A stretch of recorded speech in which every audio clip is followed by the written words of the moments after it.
ഈ കഥയിലെ നായകൻ ഈഥൻ ഒരു TSA ഓഫീസറാണ്. എന്നുവെച്ചാൽ അമേരിക്കയിലെ ഒരു എയർപോർട്ട് സെക്യൂരിറ്റി ഉദ്യോഗസ്ഥൻ. ഒരു ദിവസം ഒരു ക്രിസ്മസ് നൈറ്റിൽ പുള്ളി ഒരു എയർപോർട്ടിൽ ജോലി ചെയ്യുകയാണ്. അവിടെ ചെല്ലുമ്പോൾ അദ്ദേഹത്തിന് ഒരു ചെറിയൊരു എയർപോഡ് കിട്ടുന്നുണ്ട്. ഞാൻ ചുമ്മാ കണക്ട് ചെയ്ത് നോക്കുമ്പോൾ മറുതലക്കൽ ഒരു അസാസിനാണ്, ഒരു വാടക കൊലയാളി. പുള്ളിക്ക് ഒറ്റ ആവശ്യമുള്ളൂ, പുള്ളിയുടെ ഒരു ബാഗേജ് വരും, ഒരു ചെറിയ ഒരു ബാഗ്. അത് സ്കാനിങ്ങിൽ ഓക്കെ പറഞ്ഞ് കടത്തിവിടണം. തുടക്കത്തിൽ ഈ വാടക കൊലകളുടെ സംസാരമല്ല ഒരു കളതമാശയായിട്ടാണ് ഇതിന് തോന്നുമെങ്കിലും പെതുക്കെ പെതുക്കെ പുള്ളിക്കാരന് പേടി തോന്നുന്നു.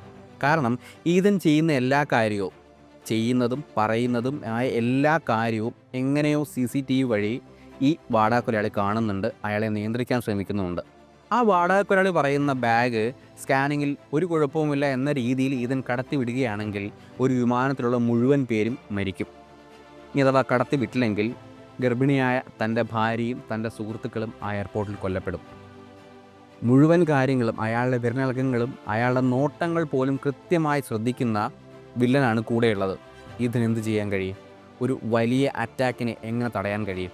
2024 ടാരൻ എഗർട്ടൺ, ജേസൺ ബെയ്റ്റ്മാൻ എന്നിവർ പ്രധാന വേഷങ്ങളെത്തിയ ക്യാരി ഓൺ എന്ന സിനിമയെ പറ്റിയാണ് ഞാൻ പറഞ്ഞു വന്നത്.